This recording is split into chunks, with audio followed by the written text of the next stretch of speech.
아이와 아주 평화롭게 저녁 식사를 하던 중이었습니다. 오늘 유치원에서 무슨 일이 있었는지 막 신나게 이야기하던 아이가 갑자기 엄마, 나 바나나 하면서 말을 심하게 더듬기 시작하는 거예요. 부모님들 가슴이 정말 철렁 내려앉는 순간이죠. 맞아요. 처음엔 그냥 뭐 일시적인 현상이겠거니 피곤해서 그러겠거니 했는데 다음 날에도 그리고 그 다음 날에도 증상이 계속되는 겁니다. 그 순간 부모의 머릿속은 진짜 하얗게 변하거든요. 그렇죠. 내가 뭘 잘못했나? 우리 아이한테 무슨 큰 문제가 생겼나? 온갖 자책과 걱정이 몰려오게 됩니다. 네, 청취자님, 혹시 이런 아찔한 경험을 직접 해보신 적 있으신가요? 혹은 주변에서 이런 고민을 토로하는 분을 본 적 있으실 겁니다. 현장에 있다 보면 정말 하루에도 몇 번씩 듣게 되는 부모님들의 절박한 고민입니다. 그래서 오늘 우리는 부모님들의 이 거대한 불안감을 확실한 데이터와 당장 실천할 수 있는 솔루션으로 완벽하게 바꿔줄 심층 탐구를 시작하려고 합니다. 아주 기대가 됩니다. 오늘 살펴볼 핵심 자료는 3세에서 6세 아동 부모를 위한 유창성 장애 가이드라인 슬라이드 8장입니다. 유창성 장애, 우리가 흔히 말더듬이라고 비루는 증상이죠. 이 방대한 자료를 함께 분석하고 숨겨진 인사이트를 발굴해 주실 언어재활학과 교수님 모셨습니다. 환영합니다, 교수님. 네, 초대해 주셔서 감사합니다. 청취자님들과 이 중요한 주제를 나눌 수 있어서 기쁩니다.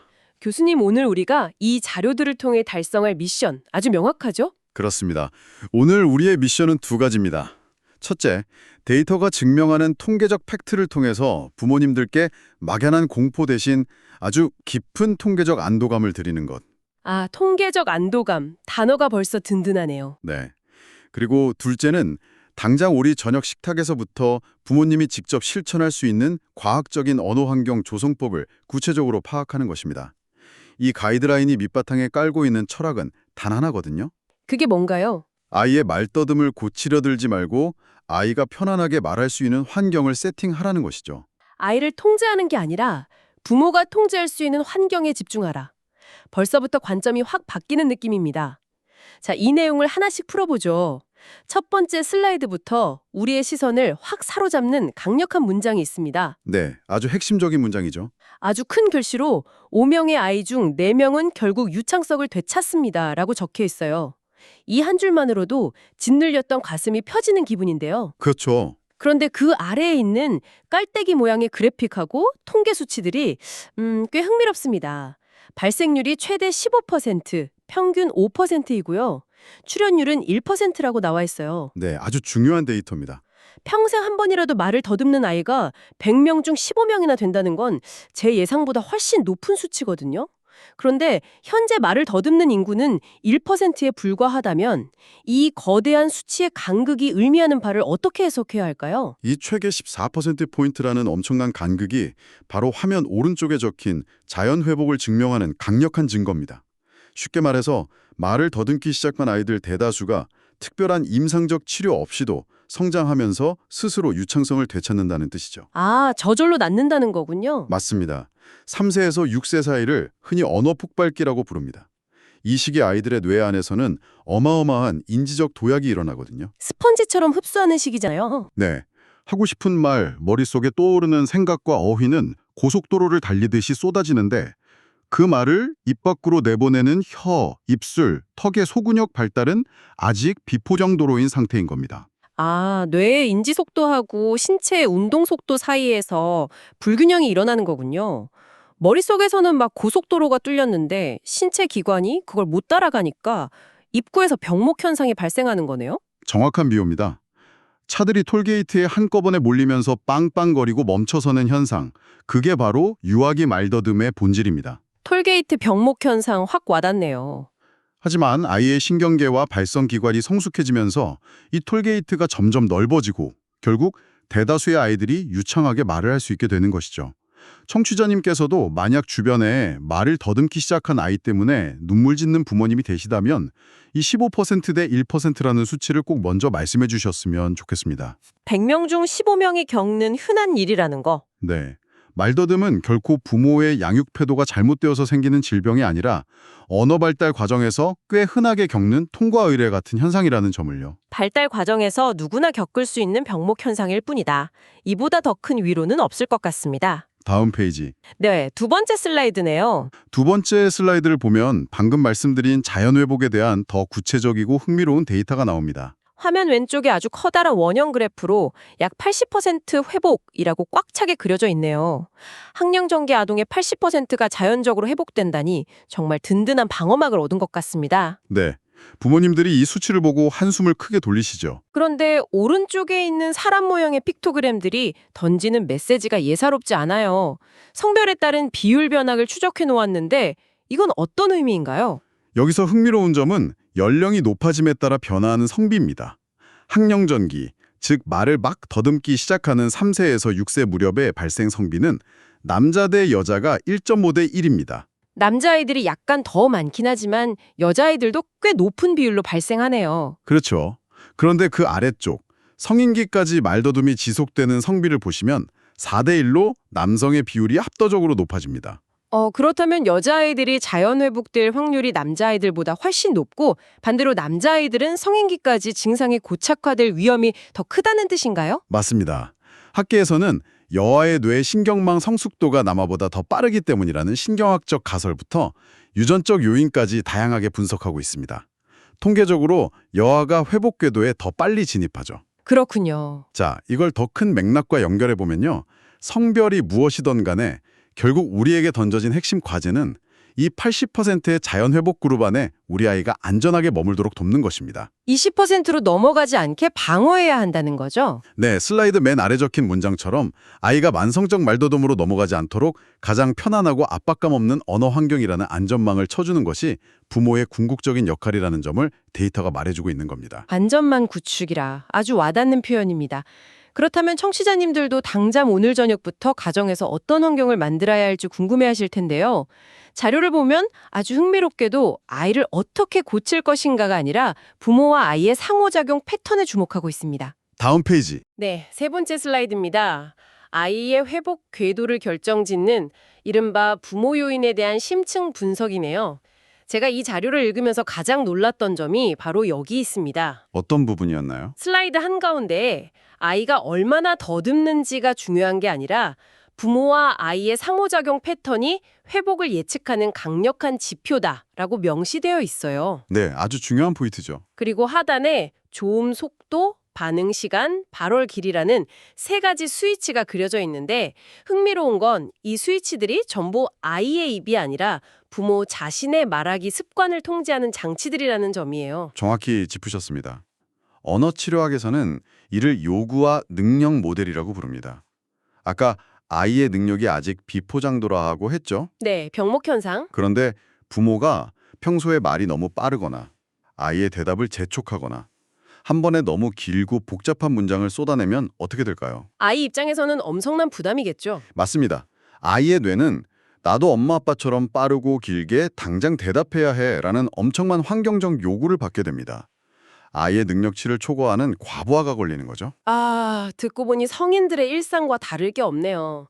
직장에서 말이 엄청나게 빠르고 성격 급한 상사가 그 프로젝트 어떻게 됐어? 당장 보고해봐. 이렇게 압박하면 평소에 말 잘하던 저도 긴장해서 그게 어제까지 취합을 하려다가 하고 말이 꼬여버리거든요. 아주 훌륭한 예시입니다. 어른들도 그런데 하물며 언어 능력이 발달 중인 3세에서 6세 아이들이 무의식적으로 느끼는 압박감은 얼마나 크겠습니까? 결국 부모가 스스로의 대화 템포를 늦춤으로써 아이가 느끼는 압박감, 즉 요구를 낮춰주어야 한다는 원리군요. 구체적인 실천 방법이 시급합니다. 다음 페이지. 네, 네 번째 슬라이드에서 가정 내 첫 번째 실천 방안을 제시하고 있습니다. 실천 1, 부모님의 말하는 속도 낮추기입니다. 네. 화면에 아주 귀여운 거북이 한 마리가 그려져 있고요. 그 앞에는 피아노 칠 때 쓰는 똑딱거리는 메트로놈이 묘사되어 있어요. 시각적으로 느리게, 그리고 일정한 리듬으로 라는 메시지가 확 전해집니다. 잘 디자인된 자료죠. 그런데 슬라이드 첫 줄에 아주 따끔한 경고가 있어요. 절대 아이에게 천천히 말해 라고 지시하지 마십시오. 저는 이 문장이 꽤 충격적이었습니다. 보통 아이가 더듬으면 도와주려는 마음에 괜찮아, 숨 한 번 쉬고 천천히 해봐 라고 조언하지 않나요? 임상 현장에서 가장 흔하게 발견되는 부모님들의 선의가 빚어낸 안타까운 실수입니다. 어른들 세계에서도 누군가 극도로 흥분해 있을 때 진정해, 침착해 라고 말하면 오히려 더 화를 내지 않던가요? 맞아요. 내가 알아서 할게 하면서 더 짜증이 나죠. 아이에게 천천히 말해 라고 지시하는 순간 아이는 자신이 지금 뭔가 잘못하고 있다는 것을 강하게 인지하게 됩니다. 아, 오히려 긴장감을 주는군요. 네, 도와주려는 의도와 달리 아이의 신체적 심리적 긴장도를 급격히 끌어올리는 스위치를 눌러버리는 셈이죠. 대신 우리가 활용해야 할 것은 뇌과학에서 말하는 거울 뉴런입니다. 억지로 지시하는 대신에 부모가 먼저 여유로운 템포의 모델이 되어서 아이의 뇌가 무의식적으로 그걸 복사하게 만들라는 거군요. 맞습니다. 아이들은 스펀지 같습니다. 부모의 말하기 속도가 느려지고 편안해지면 아이도 무의식적으로 그 템포에 동기화됩니다. 자연스럽게 발성기관과 호흡에 들어가던 힘이 빠지는 거죠. 억지로 늦추는 게 아니라 전염시키는 거네요. 슬라이드 아래쪽에 팁을 보시면 로봇처럼 안녕하세요 라고 끊어 말하는 것이 결코 아닙니다. 단어와 단어 사이, 구절과 구절 사이에 부드러운 쉼을 두어 물 흐르듯 편안한 대화 리듬을 만들라는 뜻입니다. 여백을 만들어주는 겁니다. 지금 이 순간부터 가족이나 직장 동료와 대화할 때 단어 사이에 쉼표를 한번 의식적으로 넣어보세요. 말에 권위가 서면서도 상대방을 아주 편안하게 만드는 마법 같은 경험을 하시게 될 겁니다. 이어서 두 번째 실천 방안으로 넘어가 볼까요? 다음 페이지. 네, 다섯 번째 슬라이드입니다. 이 슬라이드는 제가 언어재활학과 교수로서 부모님들께 가장 간곡히 부탁드리는 대화의 본질에 관한 내용입니다. 실천 2, 1에서 2초의 마법, 기다려주기 라는 제목 아래에 아름다운 모래시계가 그려져 있네요. 모래가 천천히 떨어지는 모습이 방금 전 교수님이 말씀하신 반응 시간 늘리기와 직결되는 것 같습니다. 네, 맞습니다. 아이가 말을 끝냈거나 말문이 막혔을 때 즉시 대답하거나 끼어들지 말라는 내용인데요. 대화의 형태를 비유해보자면 많은 부모님들이 아이와 탁구 게임을 하듯이 대화합니다. 탁구공이 네트를 넘어오자마자 0.1초 만에 스매싱을 날리듯 대답을 쳐내죠. 핑퐁처럼요. 그러면 아이는 다음 공을 넘길 때 엄청난 조급함을 느낍니다. 우리가 지향해야 할 대화는 가벼운 공을 부드럽게 주고받는 캐치볼이어야 합니다. 아이가 말을 끝마쳤을 때 마음속으로 하나, 둘 하고 1에서 2초의 틈을 센 후 다정하게 대답해 주시는 겁니다. 마음속으로 하나, 둘. 숫자로 들으면 1, 2초가 찰나 같지만요. 실제 대화 중에 2초간 침묵을 유지하려고 하면 생각보다 엄청나게 길게 느껴지거든요. 침묵을 못 견디고 자꾸 내가 오디오를 채워야 할 것 같은 강박이 들기도 하고요. 현대인들의 고질병이죠. 1초의 공백도 견디지 못하고 끼어드는 문화 말입니다. 하지만 이 짧은 침묵의 모래시계가 아이의 뇌에 전달하는 심리적 안전감은 상상을 초월합니다. 심리적 안정감이요? 슬라이드에 적힌 핵심 문장을 보세요. 부모의 이 2초짜리 기다림은 아이에게 시간은 충분해. 급하게 말하지 않아도 아무도 널 재촉하지 않아. 네가 무슨 말을 하던 끝까지 들어줄게. 라는 강력한 무언의 메시지를 발산합니다. 이 심리적 안전기지가 구축될 때 비로소 아이는 꼬여있던 혀를 풀고 자기 페이스를 찾을 수 있습니다. 말을 더듬는 아이에게 이 2초는 마치 적의 폭격을 피할 수 있는 튼튼한 방공호처럼 느껴질 것 같네요. 자, 지금까지는 부모가 적극적으로 실천해야 할 긍정적 환경 세팅을 배웠습니다. 그렇다면 우리가 무의식 중에 저지르는 치명적인 실수들도 짚고 넘어가야겠죠? 다음 페이지. 여섯 번째 슬라이드입니다. 네, 분위기를 조금 진지하게 환기해 보겠습니다. 부모님들이 무심코 하지만 아이의 유창성 회복을 가장 심각하게 방해하는 행동들, 즉 금지 사항에 대해 다룹니다. 화면에 아주 거대한 빙산 일라스트가 그려져 있어요. 상단에는 빙산 수면 아래의 불안과 수치심을 키우는 가장 큰 원인은 직접적인 지시와 교정입니다. 라고 적혀 있습니다. 우리가 눈으로 보는 말의 막힘, 더듬거림은 그저 물 밖으로 튀어나온 빙산의 일각일 뿐이라는 비유가 굉장히 묵직하게 다가오네요. 임상에서 흔히 쓰이는 말더듬 빙산 이론입니다. 눈에 보이는 반복이나 막힘은 10%에 불과합니다. 진짜 무서운 것은 수면 아래 거대하게 웅크리고 있는 90%의 감정 덩어리들입니다. 보이지 않는 감정들이요. 좌절감, 두려움, 나는 왜 친구들처럼 말을 못할까 하는 깊은 수치심, 말하기에 대한 공포죠. 부모가 아이의 말을 직접적으로 지적하고 고쳐주려 들 때마다 겉으로는 말더듬이 일시적으로 줄어드는 것처럼 보일지 몰라도 수면 아래의 이 끔찍한 감정 덩어리들은 기하급수적으로 커져 결국 빙산 전체를 무너뜨리게 됩니다. 슬라이드 왼쪽에 빨간색 X 표시와 함께 구체적인 금지 예시들이 나열되어 있는데 하나하나가 뼈를 때립니다. 아까 언급한 천천히 말해 외에도 생각하고 말해봐가 있어요. 이건 은연중에 네가 생각이 부족해서 말을 못하는 거다 라는 상처를 줄 수 있겠네요. 아이의 자존감을 깎아내리는 말이죠. 그리고 제가 주변에서 제일 많이 본 실수인데 아이가 막힌 단어를 부모가 대신 말해주기가 있습니다. 답답한 마음에 부모가 문장을 선수를 쳐서 끝내버리는 거죠. 정말 흔하게 하는 실수죠. 아이가 엄마, 나 봐 할 때 부모가 아유, 바나나 달라고 해버리는 겁니다. 아, 듣기만 해도 아이가 무안해지네요. 이건 아이의 말할 권리를 빼앗고 자율성을 훼손하는 행동입니다. 아이 스스로는 나는 내 입으로 문장을 끝맺을 능력조차 없는 사람이구나 라고 무력감을 학습하게 됩니다. 말더듬을 지적하거나 불안해하는 표정을 짓는 것도 마찬가지입니다. 표정까지 조심해야 하는군요. 부모의 미간이 미세하게 찌푸려지는 찰나를 아이들은 귀신같이 포착하고 죄책감을 느낍니다. 그렇다면 어떻게 해야 할까요? 오른쪽 초록색 체크 표시에 완벽한 대안이 제시되어 있습니다. 아이가 말하는 방식에 집중하지 말고 전하려는 내용에 온전히 귀 기울이라는 것입니다. 가장 중요한 핵심입니다. 아이가 더듬거리며 말을 꺼낼 때 아이의 떨리는 입술을 쳐다보며 안절부절 못하지 마세요. 대신 아이의 눈을 다정하게 바라보며 네가 어떻게 말하던 나는 네가 들려줄 그 이야기가 너무 궁금해 라는 표정으로 기다려주셔야 합니다. 형식보다 본질에 집중하는 태도, 이것이 빙산을 녹이는 유일한 햇살입니다. 어떻게 말하느냐보다 무엇을 말하느냐에 집중하라. 이건 육아를 넘어서 우리 어른들의 인간관계에도 적용되는 황금률이네요. 자, 이렇게 부모가 완벽한 환경을 조성해주려 노력해도 결국 자연 회복 80%에 속하지 않는 20%의 예외적인 상황이 존재할 텐데요. 그 선을 명확히 알아야 부모님들도 안심할 수 있을 것 같습니다. 다음 페이지. 7번째 슬라이드입니다. 이는 매우 현실적이고 중요한 질문을 제기합니다.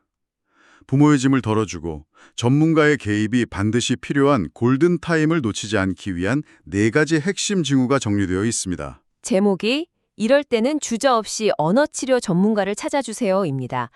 클립보드 이미지와 함께 4가지 체크리스트가 적혀 있는데요. 첫 번째가 병리적 비유창성의 빈도가 잦아질 때입니다. 말이 참 어려운데요. 아까 언급하신 자연스러운 발달 과정의 병목 현상과 치료가 필요한 병리적 증상은 어떻게 구분하나요? 자동차 엔진에 비유하면 좋을 것 같은데요. 아주 좋은 비유네요. 정상적인 비유창성은 초보 운전자가 부드럽게 기어를 바꾸지 못해서 엄마가 어제 그랬잖아 처럼 구절이나 단어 정체를 부드럽게 반복하는 형태입니다. 차가 덜컹거리긴 하지만 앞으로는 나아가죠. 네, 목적지에는 도착하니까요. 반면 병리적 비유창성은 엔진이 고장나서 시동이 헛도는 것과 같습니다. 엄마처럼 단음절을 반복하거나 소리가 아예 목에 걸려 나오지 않는 막힘 현상이 나타납니다. 입은 벌리고 있는데 1에서 2초간 컥 막혀서 소리가 나오지 않는다면 주의 깊게 보셔야 합니다. 기어가 빠진 것처럼 완전히 멈춰버리는 막힘 현상이 관찰되면 지체 없이 전문가를 찾아야 하는군요. 두 번째 체크리스트는 말을 뚫고 나오기 위해 발을 구르거나 눈을 깜빡이는 부수 행동에 관찰될 때입니다. 이건 아까 말씀하신 빙산 아래의 거대한 스트레스가 견디다 못해 물리적인 신체 행동으로 터져나오는 건가요? 정확하게 보셨습니다. 턱 막힌 소리를 몸의 반동을 이용해 억지로 밀어내려는 무의식적인 발버둥입니다. 허벅지를 세게 치거나 고개를 튕기거나 눈을 심하게 깜빡이는 행동이 동반된다면 말더듬이 고착화되는 단계로 접어들었다는 강력한 신호입니다. 행동으로 나타나면 정말 위험 신호네요. 세 번째 징후도 이와 연결되는데요. 아이 스스로 말하기를 회피하거나 심한 좌절감을 느낄 때입니다. 내 입이 고장났어. 나 말 안 할래. 라며 입을 닫아버린다면 전문가의 개입이 시급합니다. 마음이 정말 아픈 신호네요. 스스로 자책하면서 입을 닫아버린다니요. 마지막 4번째는 증상이 6개월 이상 지속되거나 점차 악화될 때입니다. 기간을 6개월로 명확히 못 박았네요. 맞습니다. 많은 부모님들이 명확한 악화 징후가 보이는데도 시간 지나면 다 좋아진더더라 하는 주변의 비전문적인 위로만 믿고 기다리다가 골든타임을 놓치십니다. 안타까운 일이네요. 앞서 말씀드린 병리적 징후나 신체적 부수 행동이 동반된다면 6개월을 꽉 채워 기다리실 필요 없이 즉각 언어재활사의 평가를 받아보시는 것이 가장 지혜로운 선택입니다. 진단을 받는 것만으로도 부모님의 불안감이 크게 해소될 수 있거든요. 혼자서 모든 짐을 짊어지려 하지 말고 과하게 힘을 빌려야 할 때를 명확히 아는 것. 이건 역시 훌륭한 부모의 역할이겠네요. 자, 이제 오늘 심층탐구의 대장정을 마무리할 시간입니다. 8번째 슬라이드입니다. 오늘 우리가 치열하게 나눈 방대한 정보들을 머릿속에 각인시켜줄 핵심 요약본이네요. 청취자님, 혹시 메모 앱을 켜셨거나 다이어리를 펴셨다면 지금이 바로 기록하실 타이밍입니다. 아주 중요한 정리 시간이죠. 화면의 저울, 거대한 빙산, 그리고 부드럽게 일렁이는 파도 그림과 함께 3가지 핵심 키워드가 깔끔하게 정리되어 있네요. 교수님, 오늘 우리가 살펴본 이 가이드라인의 정수를 다시 한번 청취자님들께 새겨주시죠. 네, 이 3가지 동사만 꼭 기억해 주시면 됩니다. 첫째, 관찰하기입니다. 아이의 말더듬이 성장 과정의 흔한 덜컹거림인지 아니면 막힘이나 부수 행동이 동반되는 병리적 신호인지 객관적인 저울을 가지고 관찰하십시오. 저울로 객관적으로 관찰하라. 둘째, 안심하기입니다. 통계를 믿으세요. 80%는 회복됩니다.